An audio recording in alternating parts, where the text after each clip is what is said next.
자, 반갑습니다. 알파프로 가족 여러분, 정태근 전문가입니다.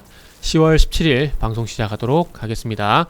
자, 첫 번째 방송 종목은 위메이드 맥스입니다. 방송 끝까지 시청을 좀 부탁드리고요. 방송 보시고 난 이후에는 좋아요, 구독 부탁드리도록 하겠습니다. 자, 그러면 시작 한번 해보도록 하겠습니다. 화면 바로 보시면서 말씀드려보도록 할게요. 위메이드 맥스, 작년 11월 달에 게임주 진짜 강세였던 거 기억나시죠? 물론 위메이드 그룹주 같은 경우는 9월달부터 미리 움직임이 있었는데, 작년 11월달 같은 경우 메타버스라든지 그리고 P2E라든지 이런 부분들 때문에 상당히 많이 주가가 급등을 좀 했었어요. 그리고 난 뒤에 메타버스라든지 그리고 P2E 이런 이슈들 식어버리게 되면서 지금 보신 바와 같이 위메이드 맥스 같은 경우는 주가가 제자리로 그냥 가버리는, 어처구니 없는 그런 상황이 좀 있었습니다. 그동안 간간히 그 비트코인 가격이 상승을 하게 되면서 상승 중간중간 간간히 상승이 나왔었는데, 지난주 금요일 또 상승이 나왔어요. 근데 거래량은 앞전보다는 조금 아쉬워요. 그죠? 앞전보다는 조금 아쉬운 상황이고 상한가가 나는데, 일단은 금요일날 뉴스를 보신 분들은 아시겠지만 일단은 또 자그마한 기대감을 좀 가지는 것 같아요. 무슨 얘기냐면은 문화체육관광위원회 국감에서 나왔던 얘기 때문에 설레발이지 않을까 생각이 드는데, 그럼에도 불구하고 이분이 게임 위원장이거든요. 게임 위원장인데 지금 본인이 어쨌든 뭐 허용을 가능하다 하면은 자기도 허용을 해주고 싶다, 뭐 그런 얘기를 좀 했어요. 여기 보시면은 여권의 한 의원이 P2E 게임 허용에 대한 부분들을 제안을 하다 보니까 김규철 게임 위원장이 저도 해주고 싶다, 나도 해주고 싶다, 이런 발언을 하게 되면서 주가 좀 강하게 반응을 했습니다.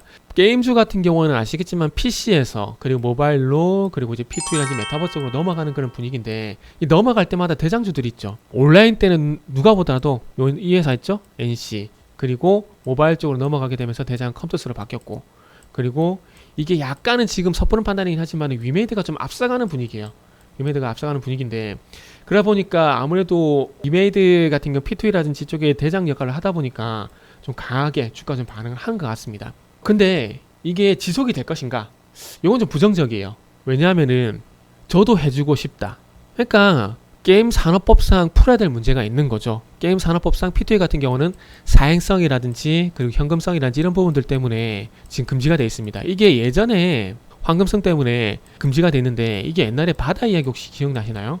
이게 부산 같은 경우도 연산호타리라는 곳에 가면은 성인 오락실 이런 게 되게 많은데 거기 바다 이야기 이런 것들 많았거든요. 근데 이거 같은 경우에 여기서 이제 상품권을 주고 상품권 깡을 되게 많이 했어요. 되게 많이 했었는데, 아마 과거 이런 사례 때문에 P2E 게임 같은 경우에 이런 과거 사례 때문에 이런 식으로 현재 P2E를 묶어놓는 것 같아요. 그러니까 이런 굴레에서 좀 벗어날 필요가 있는데, 이럴 때 보면 좀 우리나라 공무원 사회가 조금 답답하긴 해요. 뭐 법상 같은 것도 마찬가지고요. 물론 이런 게 없다라는 건 아닙니다. 지금 이게 없다라고 하더라도 솔직히 지금의 게임 아이템하고 그 다음에 P2E가 차이점이 뭐냐면은, 기존의 아이템에서 P2E 같은 경우는 여기다가 고유 번호를 부여하는 거죠. 그러니까 사람마다 주민등록증에 있듯이 게임 아이템에다가 고유 번호 이런 걸 매기는 거죠.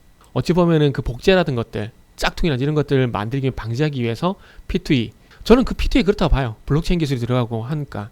그래서 저는 P2E가 그런 맥락이라 보는데, 이렇게 돼 있는 것들을 이제 거래를 하게 되고 이것들을 비트코인으로, 그러니까 가상화폐로 매매가 가능하고, 그걸 통해서 우리가 실제 사용하고 있는 원화로 환금을 하고 이런 것들이 있는데, 뭔 차이인가 모르겠어요. 게임도 어차피 아이템을 가지고 거래를 하잖아요. 거래를 하는데 이거를 제도권 안으로 이제 넣어야 되는데, 그동안 제도권 밖이었다 보니까 신경 안 쓰다가 제도권 안으로 넣으려 그러니까 옛날에 바다 이야기 같은 것들, 성인 오락에서 수익금이 생기면은 상품권으로 주고 상품권을 깡하고 이런 과거 경험이 있다 보니까 이 P2E도 좀 그런 맥락으로 이해를 하는 것 같아요. 그러다 보니까 지금 규제에 묶여있는 상황이고, 저도 해주고 싶다 이런 얘기는, 이거는 단순히 기대감이라 봐야 될 것 같습니다. 단기 변동성으로 봐야 될 것 같고, 그래서 반등이 나온다고 하더라도 19,000원대 이상은 돌파가 어렵다고 봅니다. 왜냐? 방금 말씀드렸듯이 해주고 싶다, 게임 산업법상 통과가 돼야 될 부분들이 있는 거고요. 거기에는 지금 현재 야권이 다수를 차지하고 있는 상황이기 때문에 이거를 동의를 할지에 대한 부분들은 아직 미지수입니다. 그렇기 때문에 모바일 게임 같은 경우에는 그동안 호재에 상당히 목말라 있었잖아요. 그런 것 때문에 이렇게 강하게 반응을 하는 건데, 그럼에도 불구하고 현실적인 문제가 있다라는 점을 보게 된다면 단기 변동성을 봐야 되고요. 그리고 지금 그 게임 업체들 모바일 게임 같은 경우는 3분기 실적에 대한 우려감이 아직 있는 상황이거든요. 물론 위메이드 맥스에 대한 우려감은 아니에요. 그러나 그런 부분들이 있기 때문에 아직 풀어야 할 숙제가 많다라는 점을 보게 된다면은 19,000원 부근이 좀 저항이 되지 않을까 라는 말씀 좀 드릴 수 있을 것 같아요.